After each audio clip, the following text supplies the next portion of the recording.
Hello and welcome.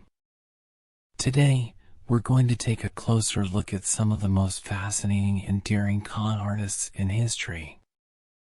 These are the people who, with their charm, cleverness, and a knack for deception, managed to fool everyone from powerful governments to the wealthy elite.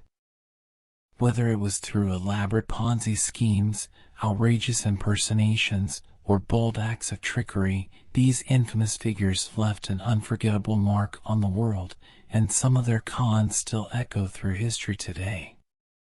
We'll explore stories like that of Charles Ponzi, whose name became synonymous with financial scams, Frank Abagnale Jr., the master impersonator who inspired Catch Me If You Can, and Victor Lustig, the audacious swindler who sold the Eiffel Tower not once, but twice.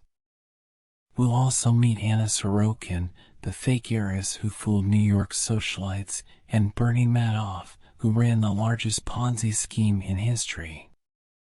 Each story is full of twists, brilliance, and often dramatic downfalls. We'll discover how these con artists pulled off their schemes, the impact of their deceptions, and what their tales can teach us today. So, sit back, relax, and let's unravel the captivating world of history's greatest scammers. Charles Ponzi, the mastermind behind the Ponzi scheme. Our journey into the world of history's most notorious con artists begins with none other than Charles Ponzi, the man whose name has become synonymous with one of the most infamous types of financial fraud, the Ponzi scheme. Ponzi's story is a tale of ambition, deception, and the rise and fall of a man who promised the world and delivered a financial house of cards. Born in Italy in 1882, Charles Ponzi immigrated to the United States in 1903 with dreams of striking it rich. But life in America proved more challenging than he had imagined. Ponzi drifted from job to job, never quite finding his way, until he stumbled upon an idea that would change his fortunes and history forever. In 1919, he devised a scheme that capitalized on the concept of international postal reply coupons, a seemingly mundane but ultimately lucrative loophole. At the time, postal reply coupons were used to exchange prepaid postage across different countries. Ponzi claimed he could take advantage of exchange rate differences to buy these coupons cheaply in one country and sell them for a higher price in another, yielding enormous profits. The idea, on paper, seemed brilliant. Ponzi promised investors staggering returns of 50% in just 45 days, or 100% in 90 days, a proposition so enticing that people lined up to hand over their money. Ponzi's scheme worked not by actually investing in postal coupons, but by using money from new investors to pay the promised returns to earlier investors. This created the illusion of a thriving and legitimate business, and word spread like wildfire. Soon, Ponzi was raking in millions of dollars, and his name became a household term. People from all walks of life, from wealthy socialites to working-class citizens, were eager to invest their savings with Ponzi, convinced that he was a financial genius. At the height of his success, Ponzi was living the high life. He bought a mansion, wore expensive suits, and enjoyed the luxuries of his newfound wealth. But beneath the glamorous facade, his empire was a ticking time bomb. The entire scheme relied on a constant influx of new investors, and as with all Ponzi schemes, it was destined to collapse once the money ran dry or the number of new investors dwindled. In the summer of 1920, suspicions about Ponzi's operations began to grow. Journalists and financial experts started to question the legitimacy of his business model, and the Boston Post published a series of investigative articles that cast doubt on Ponzi's claims. As scrutiny increased, panic set in, and investors demanded to withdraw their money. But by then, it was too late. Ponzi could no longer sustain the illusion, and his fraudulent empire came crashing down. Authorities arrested Ponzi, and in a matter of months, his entire scheme unraveled. He was charged with multiple counts of fraud and eventually sentenced to prison. The scale of the losses was staggering. Investors collectively lost millions of dollars, a fortune in the early 20th century. Ponzi's charismatic persona and his promises of easy wealth had duped thousands, leaving behind a trail of financial ruin. But what makes Ponzi's story truly fascinating is his unrelenting optimism, even in the face of disgrace. After serving time in the United States, Ponzi was deported to Italy, where he attempted to start new ventures, including a plan to sell land in Brazil. His schemes never quite panned out, and he lived the rest of his life in relative obscurity. He died in 1949 in Rio de Janeiro, penniless and largely forgotten, but his legacy lived on in the form of the Ponzi scheme. The term Ponzi scheme is now used to describe any fraudulent investment operation where returns are paid to earlier investors using the capital from newer investors rather than from legitimate profit. The concept has been replicated and refined by other con artists throughout history, but Charles Ponzi's name remains forever linked to this classic swindle. Ponzi's story serves as a cautionary tale about the dangers of greed and the allure of get-rich-quick schemes. His charm and persuasive skills were undeniable, but in the end, even the most elaborate illusions can't defy reality forever. Today, we still see echoes of Ponzi's scheme in modern financial frauds, a reminder that the lessons of history are as relevant now as they were a century ago. Frank Abagnale Jr., the real-life Catch Me If You Can. Our next tale of deception brings us to the incredible story of Frank Abagnale Jr., a man who became one of the world's most famous imposters and con artists. His exploits were so audacious and unbelievable that they inspired the hit film Catch Me If You Can, starring Leonardo DiCaprio and Tom Hanks. But Abagnale's real-life story is even more astonishing than Hollywood could portray. Frank Abagnale Jr. was born in 1948 in New York. By the time he was just 16 years old, his life took a turn that would make him one of the most notorious fraudsters of the 20th century. After his parents' divorce, a teenage Abagnale ran away from home, and with barely any money in his pocket, he began a life of crime driven by necessity, but also fueled by the thrill of the con. His first forays into fraud involved writing bad checks. Abagnale quickly realized that he could forge and manipulate checks to make them look legitimate, and he exploited this skill to fund his lifestyle. But what set Abagnale apart from other petty criminals was his incredible charm, intelligence, and ability to adapt. He didn't just rely on check fraud, he developed elaborate personas that allowed him to pass as a wide range of professionals. In fact, between the ages of 16 and 21, Abagnale assumed no fewer than 8 different identities, including an airline pilot, a doctor, a lawyer, and even a college professor. Perhaps his most famous con was posing as a Pan-American World Airways pilot. Abagnale created a fake pilot's ID, bought a uniform, and successfully convinced Pan Am and other airlines that he was a qualified pilot. He logged over 1 million miles flying for free as a deadhead passenger, a term used for pilots hitching a ride to reposition for a flight.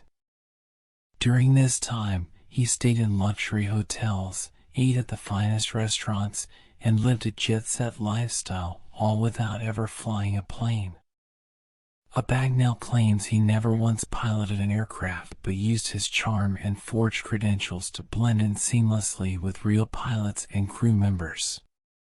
His next major scam involved impersonating a doctor. Using the name Frank Williams, he managed to secure a position as a supervising resident at a Georgia hospital. Astonishingly, Abagnale maintained this charade for nearly a year, overseeing interns and medical procedures. He later confessed that he avoided performing any medical tasks by claiming he was only there to supervise.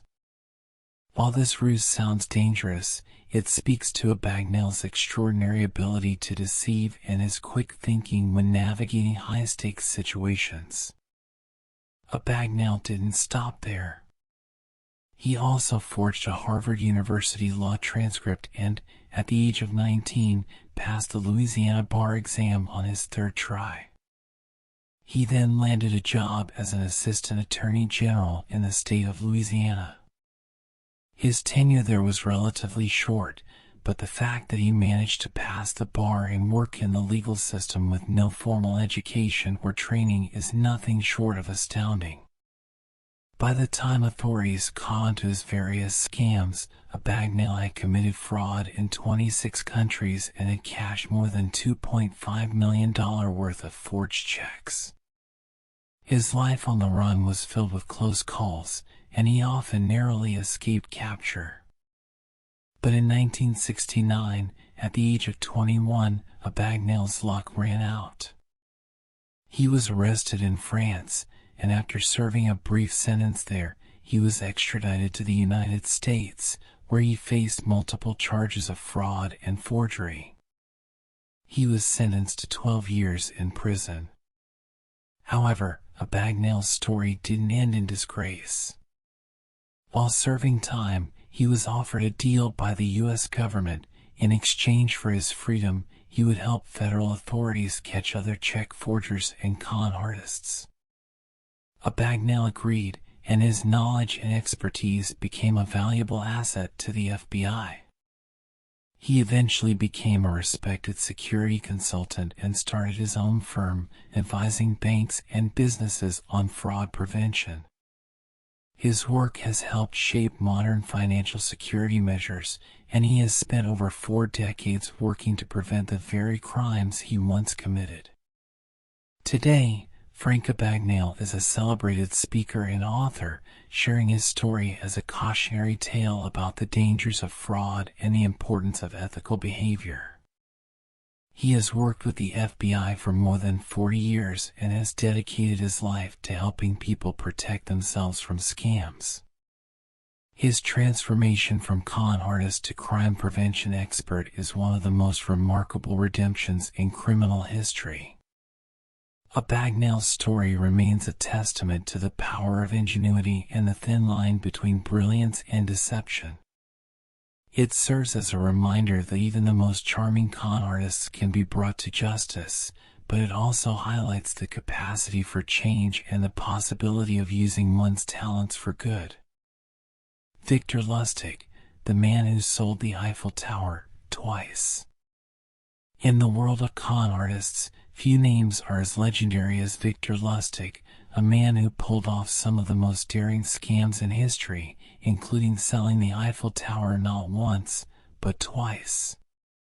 Lustig's life was a thrilling tale of charm, audacity, and an unending series of bold cons that made him one of the most infamous swindlers of the 20th century.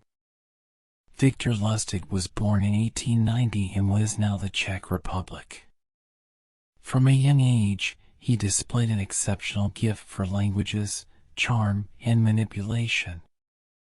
He used these talents to embark on a life of crime, traveling across Europe and the United States, perfecting the art of the con. His schemes ranged from simple tricks to highly sophisticated scams, but his most famous operation took place in Paris in the 1920s. The story of how Lustig sold the Eiffel Tower is as outrageous as it is brilliant. In 1925, France was recovering from World War I, and the Eiffel Tower, built in 1889, had begun to deteriorate. The cost of maintenance was high, and there were rumors circulating that the city might dismantle the iconic structure. Lustig saw an opportunity and seized it. Posing as a high-ranking government official from the Ministry of Posts and Telegraphs, he contacted several scrap metal dealers, claiming that the government was secretly looking to sell the Eiffel Tower for scrap. Lustig rented a luxurious hotel suite and arranged meetings with the scrap metal dealers, presenting forged government documents and a compelling story. He explained that the sale had to be kept confidential to avoid public outcry. His convincing demeanor and authoritative presence made the story believable, and one dealer, André Poisson, took the bait. Poisson paid Lustig a substantial sum of money for the rights to the Eiffel Tower, believing he had struck the deal of a lifetime. Once Lustig received the payment, he and his accomplice fled to Vienna, leaving Poisson to discover the truth. Remarkably, Poisson was so humiliated by the con that he never reported the crime to the authorities, fearing public embarrassment. Emboldened by his success, Lustig returned to Paris a month later and pulled the same scam on a different group of scrap metal dealers. Although he was almost caught the second time, he managed to escape once again. Lustig's audacious scams didn't stop there. He traveled to the United States, where he executed another one of his infamous cons, the money printing machine. He convinced wealthy investors that he had invented a device that could duplicate $100 bills. The machine, which was actually a cleverly designed box, took several hours to print a perfect copy of a $100 bill. In reality, the machine was preloaded with genuine $100 notes, but by the time it ran out of real bills, Lustig was long gone, having swindled his victims out of thousands of dollars. Despite his incredible success as a con artist, Lustig's luck eventually ran out. In 1935, he was arrested by U.S. authorities on charges of counterfeiting and was later convicted. He was sentenced to 20 years in Alcatraz, the infamous high-security prison. Even then, Lustig's charm and wit didn't desert him. Legend has it that he attempted to escape from Alcatraz but was unsuccessful. He died in 1947, but his legacy as one of history's most daring and imaginative con artists lives on. Victor Lustig's life was a masterclass in deception and charisma. He was a man who understood the art of persuasion, using his refined manners, well-spoken charm, and strategic planning to execute scams that seemed almost too audacious to be real. His story serves as a reminder of the power of confidence and the allure of a well-crafted lie, but also the inevitable consequences that come with a life built on deception. Anna Sorokin, the fake heiress who fooled New York's elite. In the world of high society and luxury, appearances can often be deceiving. Few stories illustrate this better than that of Anna Sorokin, a young woman who successfully infiltrated New York's elite social circles by pretending to be a wealthy German heiress named Anna Delvey. Her tale is a modern-day con that captivated the media, revealing how ambition, charm, and sheer audacity can allow someone to live a life of luxury, all built on a web of lies. Anna Sorokin was born in 1991 in Russia and later moved to Germany with her family. By the time she moved to New York City in her early 20s, she had already crafted a new persona, Anna Delvey, a glamorous, jet-setting heiress with a trust fund worth millions. With this fabricated identity, Sorokin charmed her way into the upper echelons of New York society, befriending socialites, entrepreneurs, and influencers. Her story was simple but effective. She was a wealthy German heiress waiting for her inheritance to come through, and in the meantime, she was living her best life in the city that never sleeps. Sorokin's con was rooted in the art of social manipulation. She knew how to play the part of a wealthy socialite perfectly, from her designer wardrobe and expensive dining habits to her stays at luxury hotels. She made connections with powerful people, often dropping hints about her supposed fortune and family connections in Europe. Her ability to exude confidence and sophistication made people believe in her wealth without ever asking too many questions. In the world of New York's elite, where status and reputation matter most, Anna Delvey seemed like the real deal. One of Sorokin's most ambitious schemes was her plan to open a high-end arts club called the Anna Delvey Foundation, complete with a members-only lounge, art exhibitions, and exclusive events. To fund this venture, she tried to secure a $22 million loan from various banks and investors. Sorokin used forged documents and made grand promises to convince people of her legitimacy. While the loan never came through, she managed to get thousands of dollars in consulting fees and other expenses covered by those who believed in her vision. The sheer scale of her ambition was breathtaking, and it's a testament to her skill as a con artist that she was able to maintain the illusion for so long.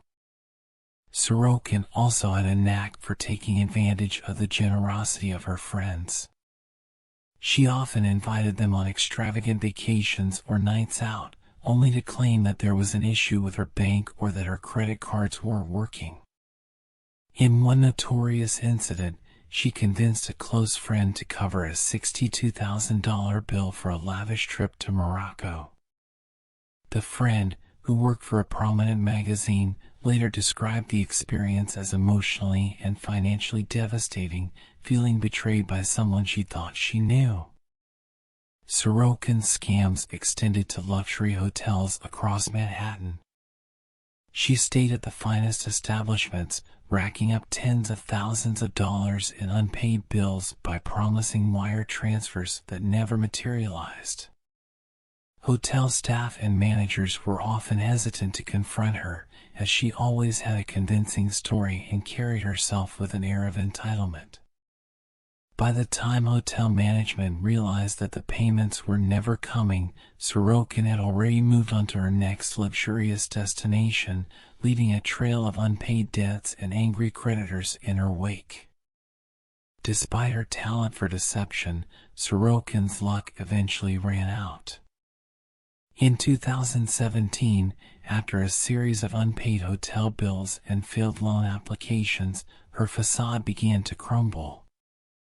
The police arrested her in a sting operation orchestrated by the Manhattan District Attorney's Office, and she was charged with multiple counts of grand larceny and theft of services.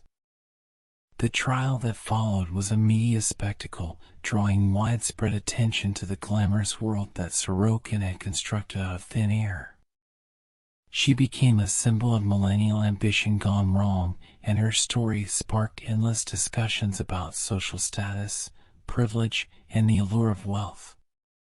Throughout the trial, Sorokin remained defiant, even hiring a celebrity stylist to ensure she looked the part of a high society heiress in court. Her defense argued that she never intended to defraud anyone and that she simply got caught up in the fantasy she had created. But the evidence was overwhelming. In 2019, she was found guilty on multiple charges and sentenced to 4 to 12 years in prison. The judge noted her staggering level of deception and the impact of her scams on her victims, who had been left financially and emotionally shattered. Sorokin's story doesn't end there. Even after her conviction, she remains a cultural fascination, inspiring think pieces, documentaries, and even a Netflix series based on her life. Her case has become a symbol of how far someone can go with a well-crafted persona and the right connections. It serves as a cautionary tale about the dangers of trusting appearances and the lengths to which people will go to achieve their dreams, regardless of the cost. Today, Anna Sorokin's tale continues to captivate audiences, a testament to the power of illusion in a world obsessed with wealth and status. Her story leaves us with lingering questions. How many other Anna Delveys are out there, living lives built on lies? And how easily can the allure of luxury blind us to the truth? In the end, Sorokin's life reminds us of the thin line between ambition and deceit, and the incredible lengths to which some will go to play the part they desire. Bernie Madoff, architect of the largest Ponzi scheme in history. When it comes to financial fraud on a massive scale, no one stands out quite like Bernie Madoff. His name is now synonymous with betrayal, greed, and the devastating consequences of a financial con that left thousands in ruins. Madoff's Ponzi scheme, the largest in history, was not only shocking in its scale but also in how long it lasted. Over the course of decades, Madoff deceived investors, charities, and even close friends, all while maintaining a reputation as one of the most respected figures on Wall Street. Bernard Lawrence Madoff was born in 1938 in New York City. He began his career in finance in the early 1960s, founding Bernard L. Madoff Investment Securities LLC. The firm quickly gained a stellar reputation, and Madoff became a prominent figure in the financial world, even serving as the chairman of NASDAQ. His business was known for its consistent returns, even during market downturns, and his clients included some of the wealthiest people in the world, as well as universities, pension funds, and charitable organizations.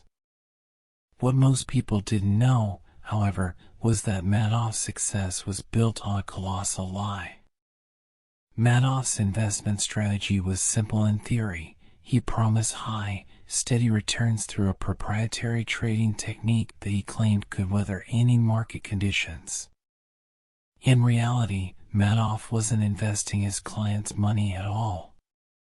Instead, he was running a classic Ponzi scheme, using new investors' funds to pay returns to earlier investors. This scheme created the illusion of a highly profitable and legitimate operation, and because Madoff's reputation was impeccable, few questioned his methods. His charm and status shielded him from scrutiny, and investors clamored to put their money into his fund, believing they were part of an exclusive and lucrative opportunity. The scale of Madoff's scheme was staggering. By the time it collapsed in 2008, the reported losses were estimated at an astonishing $65 billion, although the actual cash losses were around $18 billion. For years, Madoff had maintained an illusion of stability and success, but the financial crisis of 2008 triggered a wave of redemptions from his fund. As more and more investors tried to withdraw their money, Madoff could no longer keep up the charade. In December of that year, he confessed to his sons, who worked at his firm, that the entire business was one big lie. His sons reported him to the authorities, and Madoff was arrested the next day. The aftermath of Madoff's arrest was devastating. Thousands of investors, many of whom had entrusted their life savings to him, were left financially shattered. Some had to sell their homes, delay their retirements, or face bankruptcy. Charities and foundations that had relied on Madoff's steady returns were forced to close, unable to recover from the losses. The emotional toll was equally severe, with some victims experiencing depression, anxiety, and in some tragic cases, even suicide. Madoff's trial was a media spectacle. In 2009, he pleaded guilty to 11 federal felonies, including securities fraud, investment advisor fraud, and money laundering. He was sentenced to 150 years in prison, the maximum sentence allowed, and was ordered to forfeit $170.8 billion. During his sentencing, Madoff apologized to his victims, but many found his words hollow, given the scale of the devastation he had caused. The courtroom was filled with emotional testimonies from those who had lost everything, a powerful reminder of the human cost of his actions. The question that haunted many was, How did Madoff get away with it for so long? Part of the answer lies in his reputation and the exclusivity of his fund. Madoff's clients often felt privileged to be part of his investment circle, and the consistent returns made them hesitant to ask questions. Additionally, Madoff used a separate floor in his office to handle the fraudulent investment operations, keeping them isolated from legitimate parts of his business. The Securities and Exchange Commission, SEC, had investigated Madoff multiple times over the years but failed to uncover the fraud, a failure that led to widespread criticism of regulatory bodies. In the years since the scandal, efforts have been made to recover funds from Madoff's victims. Irving Picard, the court-appointed trustee, has worked tirelessly to track down assets and distribute recovered funds to those affected.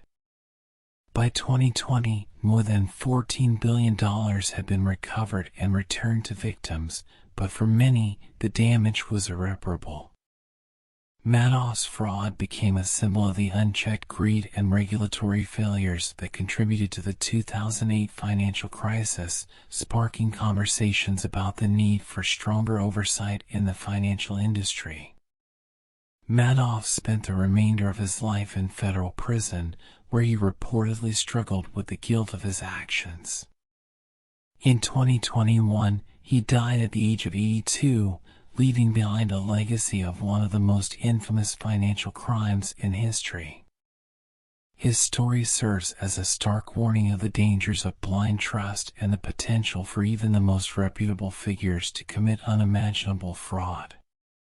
Despite the passing years, the impact of Madoff's Ponzi scheme is still felt, and the lessons learned from his deception continue to shape the world of finance.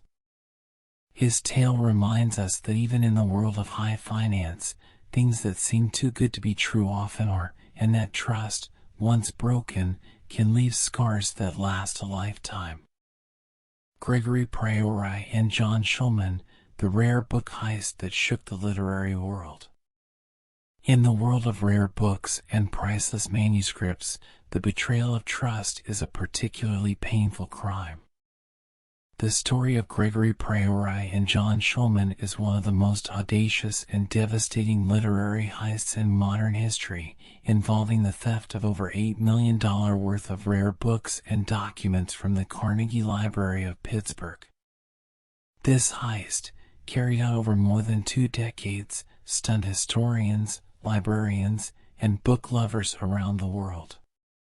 Gregory Priory was the archivist at the Carnegie Library's Rare Books Room, a position that afforded him access to a collection that was both historically significant and highly valuable.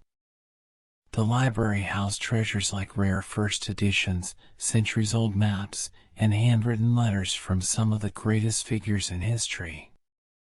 Priory, entrusted with the preservation of these cultural artifacts, held a position of immense responsibility. However, the lure of financial gain proved too tempting, and Priory began a slow but calculated theft of some of the library's most precious items.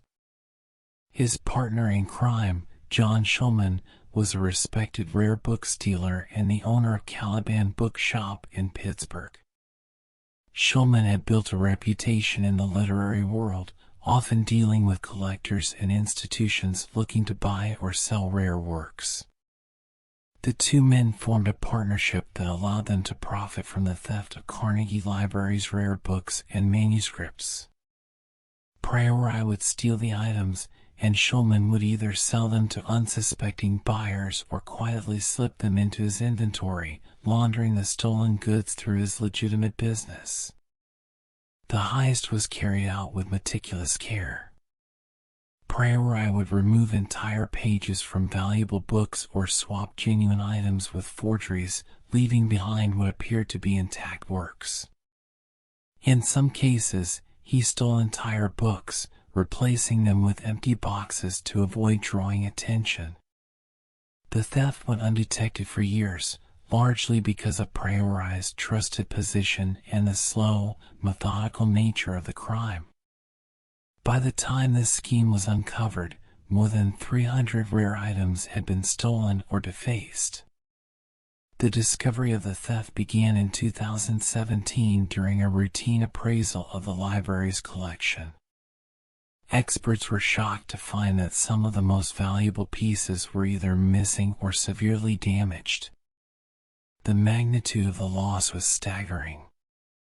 Items like a 1787 first edition of the Federalist Papers, valued at over $100,000, and a rare 400-year-old map of America were gone. The investigation soon pointed to Priori and Schulman, whose connection raised suspicions due to Schulman's role as a prominent rare book stealer. When confronted, Priori admitted to his role in the heist, saying, "I did it, but Schulman sold the books." The case sent shockwaves through the literary and rare book community. For scholars and historians, the theft was not just a financial crime but a cultural tragedy. Priceless artifacts that represented the collective history and intellectual heritage of humanity had been damaged or lost forever. The betrayal of trust by someone responsible for preserving these treasures only deepened the sense of loss. In 2019, Priori and Schulman were both arrested and charged with multiple counts, including theft, conspiracy, and criminal mischief. The case drew significant media attention, not only because of the monetary value of the stolen items, but also because of the intellectual and cultural impact of the crime. At the trial, both men pleaded guilty. Priori was sentenced to 3 years of house arrest, followed by 12 years of probation, while Schulman received 4 years of house arrest and 10 years of probation. The relatively lenient sentences were controversial, given the scale of the theft and the lasting damage done to the collection. Efforts to recover the stolen items have been ongoing. Some books and manuscripts have been returned, but many are still missing, likely dispersed among private collectors who remain unaware of their illicit origins. The Carnegie Library continues to work with law enforcement and rare book experts to trace these cultural artifacts, but the task is daunting.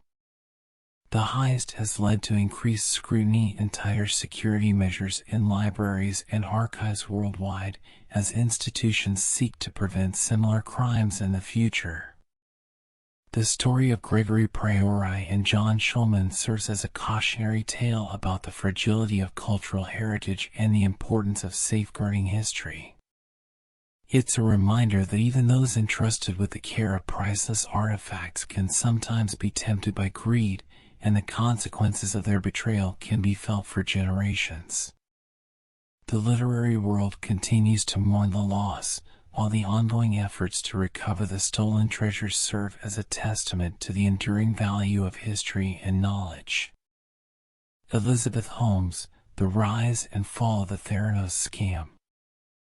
Elizabeth Holmes was once hailed as the next Steve Jobs, a visionary entrepreneur who promised to revolutionize the healthcare industry. Her company, Theranos, claimed to have developed groundbreaking technology that could run hundreds of medical tests using just a few drops of blood. The idea was simple but transformative: fast, affordable, and minimally invasive blood tests that would make healthcare more accessible and efficient. At its peak, Theranos was valued at $9 billion, and Holmes was a Silicon Valley superstar.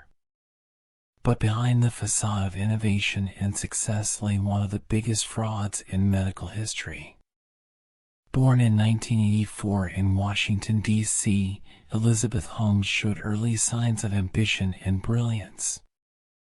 She enrolled at Stanford University to study chemical engineering but dropped out at 19 to pursue her dream of changing the world of healthcare. With a charismatic and driven personality, Holmes was able to secure millions of dollars in investment, convincing powerful figures, including former Secretaries of State Henry Kissinger and George Shultz, to join Theranos' board of directors. Her black turtleneck wardrobe, inspired by Steve Jobs, became part of her brand, and she was celebrated as a young female entrepreneur breaking barriers in a male-dominated tech world. Theranos' supposed innovation was a small, compact device called the Edison, which Holmes claimed could perform a wide array of blood tests quickly and with just a tiny sample. The potential impact of this technology was enormous: early disease detection, personalized treatment, and reduced costs for the healthcare system. Investors poured money into the company, and partnerships with major pharmacy chains like Walgreens and Safeway were formed. Holmes was featured on the covers of major magazines, and her net worth was estimated at $4.5 billion. However, behind the scenes, the reality was far different. The Edison device did not work as promised. The technology was deeply flawed, and the results it produced were often inaccurate, putting patients' health at serious risk. To keep up appearances, Theranos frequently used commercially available machines from other companies to run tests, misleading investors and partners about the capabilities of their technology. Employees who raised concerns about the accuracy and reliability of the tests were often silenced or fired, creating a culture of fear and secrecy within the company. The facade began to crack in 2015 when investigative journalist John Carreyrou of the Wall Street Journal published a series of articles exposing the problems at Theranos. Carreyrou's reporting revealed that the company's technology was not only ineffective but also potentially dangerous to patients who relied on its results. The revelations triggered a series of investigations by regulators and the federal government, and the once celebrated company quickly unraveled. In 2018, Holmes and Ramesh Sunny Balwani, the former president and CEO of Theranos, were charged with multiple counts of fraud and conspiracy. The indictment accused them of misleading investors, doctors, and patients about the capabilities of their blood testing technology.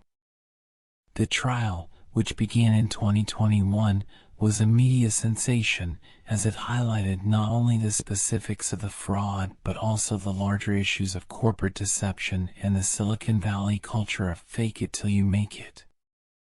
Holmes's defense argued that she never intended to deceive anyone and that she truly believed in the potential of her technology. She claimed that Balwani, who was also her former romantic partner, had a significant influence over her decisions and behavior, even alleging that he had been emotionally and psychologically abusive.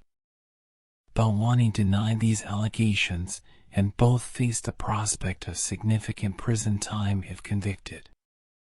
In January 2022, Elizabeth Holmes was found guilty on 4 counts of fraud and conspiracy.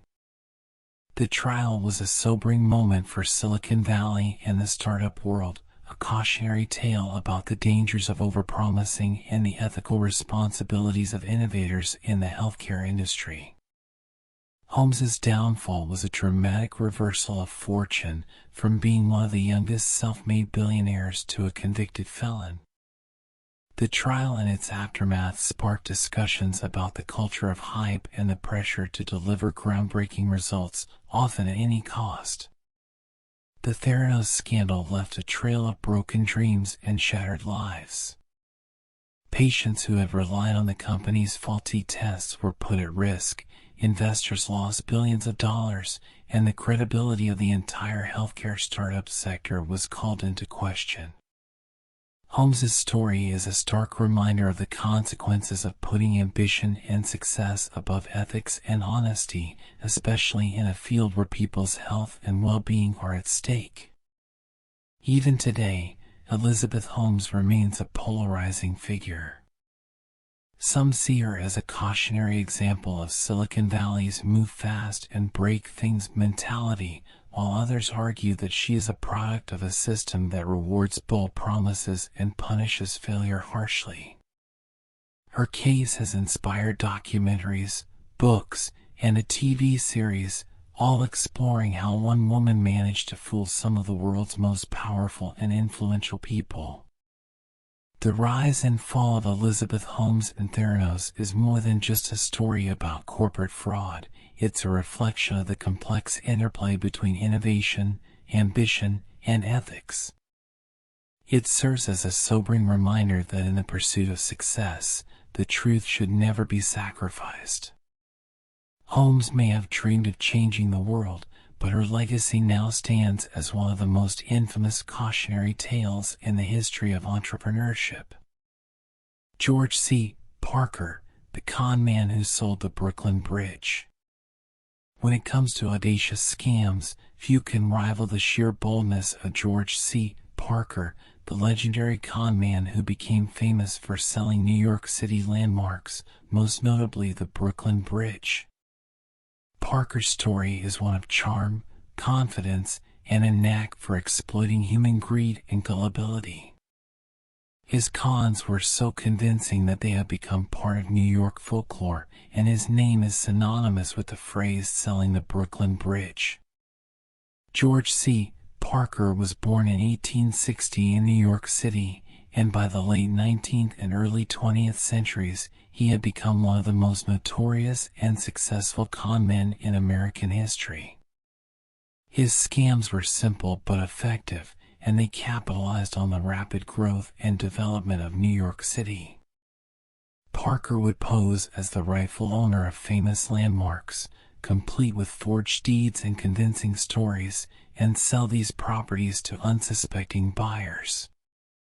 His targets were often wealthy, naive newcomers to the city, eager to invest in what they believed were lucrative opportunities.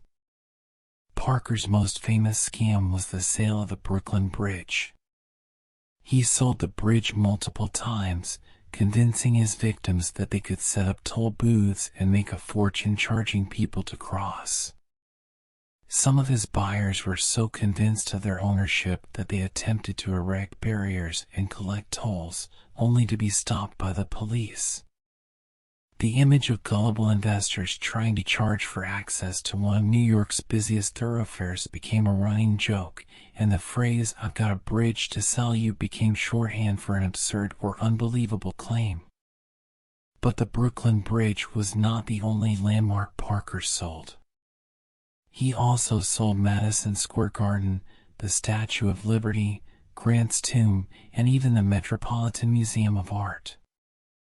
Each con was carried out with incredible attention to detail. Parker would create impressive-looking documents, complete with official seals and signatures, to make the transaction seem legitimate. He even set up mock offices to make his scams more convincing and used his charm and salesmanship to persuade his victims that the deals were genuine. Parker's cons were not just limited to real estate. He also made a living by selling fake theater tickets, bogus stocks, and fraudulent mining rights. His scams were so successful that he reportedly lived a life of luxury, enjoying the spoils of his deceptions. He was a master of persuasion, able to convince even the most skeptical buyers that he was offering them the opportunity of a lifetime. Despite his incredible success as a con man, Parker's criminal career eventually caught up with him. He was arrested multiple times, but his charm and wit often allowed him to escape severe punishment. However, in 1928, his luck finally ran out. He was convicted of grand larceny and sentenced to a life term at Sing Sing prison. Even behind bars, Parker remained a legend, entertaining fellow inmates with stories of his scams and maintaining his reputation as one of the greatest con men of all time. The legacy of George C. Parker lives on, not just as a tale of audacious crime, but also as a cautionary lesson about human nature. His ability to exploit the greed and gullibility of his victims serves as a reminder of how easily people can be fooled by the promise of quick riches. Parker's scams also highlight the importance of skepticism and due diligence, especially when an offer seems too good to be true. The phrase "selling the Brooklyn Bridge" has become a part of American vernacular, symbolizing the art of the scam and the enduring allure of a cleverly spun lie. Parker's story remains a testament to the power of a smooth-talking con man and the timeless nature of human deception. Even today, the spirit of Parker's scams lives on in more modern forms of fraud, reminding us that while technology may evolve, the art of the con remains a constant in human society. Ferdinand Waldo Demara, the great impostor who lived many lives. When it comes to living a life full of deception, few can match the incredible story of Ferdinand Waldo Demara, famously known as the Great Impostor. Demara didn't just con people out of money or sell fake property, he reinvented himself repeatedly, taking on identities ranging from a doctor and a prison warden to a monk and a university professor. His life was a testament to the power of confidence and an extraordinary ability to learn just enough to fool even the most skeptical observers. Born in 1921 in Lawrence, Massachusetts, Ferdinand Waldo Demara had an early fascination with reinvention. He ran away from home as a teenager and began a series of identity switches that would define his life.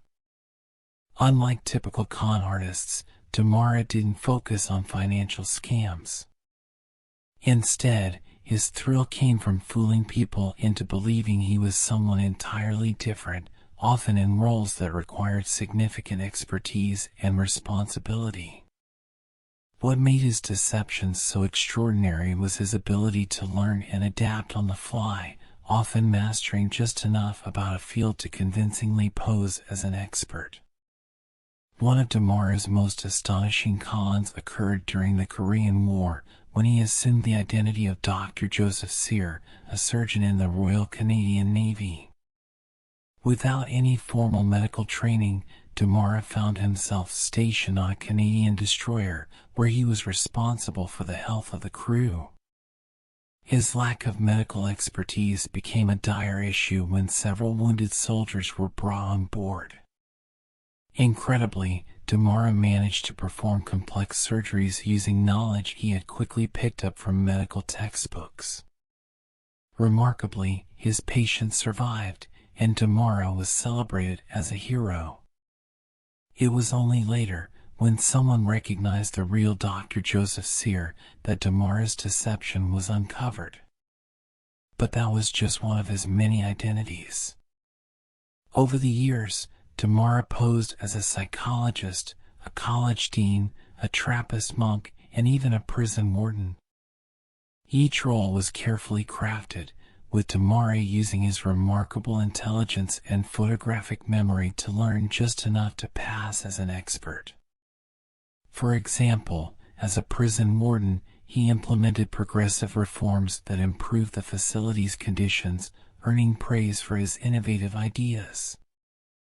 Ironically, in many of his roles, Demara performed exceptionally well, often making positive contributions to the institutions he deceived. What set Demara apart from other con artists was his apparent lack of malice. He rarely committed his cons for financial gain. Instead, he seemed driven by a desire for adventure and the thrill of successfully fooling people. His impersonations often had an almost theatrical quality, as if he were playing roles in a grand performance. This sense of play acting, combined with his undeniable charm, made him an unforgettable figure in the annals of deception. However, his string of successful impersonations couldn't last forever. Eventually, Demara's luck ran out, and he faced multiple arrests and exposures. Despite his frequent run-ins with the law, he often managed to avoid severe punishment, likely because many of his victims, though angry at being duped, couldn't help but admire his audacity. His story was so compelling that it was turned into a 1961 film, The Great Impostor, starring Tony Curtis. The film captured the essence of Demara's life, portraying him as a complex figure who balanced brilliance with deception. Later in life, Demara struggled to find a stable path, and his days of impersonation were largely over. He tried to live a more legitimate life, even working as a chaplain in a California hospital, where he finally used his charm and intelligence in a more constructive and honest way. Despite the excitement and drama of his earlier years, Demara's later life was quieter, though he remained a captivating character until his death in 1982. Ferdinand Waldo Demara's story raises fascinating questions about identity, ethics, and the nature of expertise. How could someone with no formal qualifications succeed so convincingly in fields as demanding as medicine and psychology? Was his ability to thrive in these roles a testament to his raw intelligence, or did it reveal something about the superficial ways in which society often judges competence? Demara's life forces us to reflect on the nature of imposters and the allure of a well-played deception. Today, Demara is remembered as one of the most extraordinary con artists in history. His story is less about financial greed and more about the thrill of being someone else, of living multiple lives in a single lifetime. He may have deceived many, but he also left a legacy that continues to intrigue and mystify us, a reminder of the curious and complex nature of human ambition and the power of a well-crafted illusion. Soapy Smith, the king of the frontier con men. In the rough and tumble days of the American Old West, few figures were as notorious or as cunning as Jefferson Randolph Soapy Smith. Known as the king of the frontier con men, Soapy Smith's legacy is one of slick scams, gambling rackets, and a criminal empire that stretched across the wildest corners of the United States. His story is a fascinating blend of Old West legend and true crime, with schemes that made him a fortune and a reputation as one of the most colorful criminals of his time. Soapy Smith was born in 1860 in Georgia, but his family moved to Texas after the Civil War. It was there, in the rapidly developing towns of the West, that he honed his skills as a con artist. The moniker Soapy came from one of his earliest and most profitable scams, the prize soap racket. Smith would set up shop on a busy street corner, selling bars of soap for $1 each. He claimed that some of the soap bars contained cash prizes ranging from $1 to $100, and he made a show of wrapping money around some of the bars. Of course, the bars with money always ended up in the hands of his accomplices in the crowd, while unsuspecting buyers received only regular soap. The excitement and the promise of easy money drew people in, and Smith's smooth-talking sales pitch kept them hooked. The soap scam was just the beginning. As he built his reputation, Soapy Smith expanded his operations to include a wide array of confidence tricks, gambling scams, and protection rackets. He set up saloons and gambling halls, creating establishments that were little more than fronts for his criminal enterprises. Smith was a master at manipulating the excitement and desperation of the Old West, where fortunes could be made or lost in an instant. His operations were so well organized that they bordered on being their own criminal syndicate, with a network of loyal associates and enforcers who helped keep his scams running smoothly. One of Soapy Smith's most infamous operations was in Denver, Colorado, where he became a key figure in the city's underworld during the 1880s and 1890s. He bribed law enforcement officials, controlled local politicians, and ran an empire that included gambling dens, fake lotteries, and crooked card games. His influence was so pervasive that he was often seen as untouchable, and he became something of a folk hero among those who admired his audacity and charisma. But Smith's power and influence were not without enemies. His brazen operations drew the ire of honest citizens and rival gangs, and the law eventually began to close in. Sensing the pressure, Smith relocated to Skagway, Alaska, during the Klondike Gold Rush.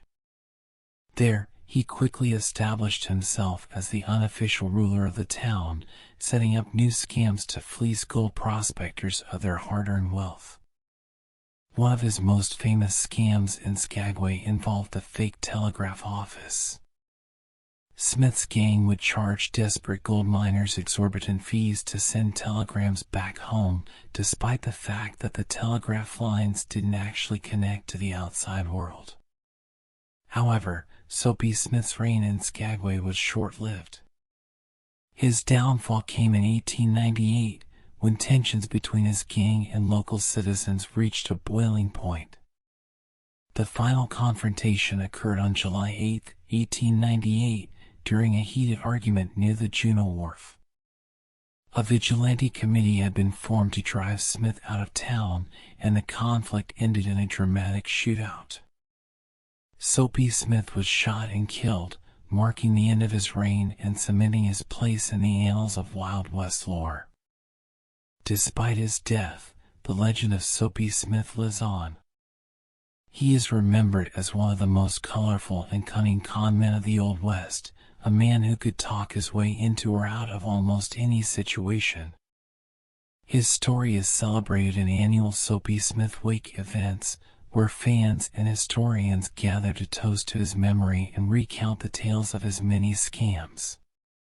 While he was undoubtedly a criminal, there is a certain charm to Soapy Smith's story, a reminder of a time when the frontier was wild, and the line between hero and villain was often blurred. Soapy Smith's legacy is a testament to the allure of the Old West and the timeless appeal of a good con man story. His life was a series of high-stakes gambles, clever deceptions, and an unending quest for power and profit. Even today, the stories of his exploits serve as a reminder of the dangers and the excitement of a world where fortunes were made through skill, luck, and a little bit of soap. Thank you so much for joining me on this fascinating journey through the lives of history's most infamous con artists. From financial masterminds to daring imposters, these stories remind us of the power of deception and the lasting impact it can have. If you enjoyed exploring the world of schemes and scams, please consider giving this video a thumbs up and subscribing to the channel for more captivating tales from history. Don't forget to hit the notification bell so you never miss a new upload, and feel free to share your thoughts or your favorite historical con artist in the comments below. Your support means the world and helps keep these stories alive. Until next time, stay curious and watch out for scams. Thank you for watching, and I'll see you in the next video.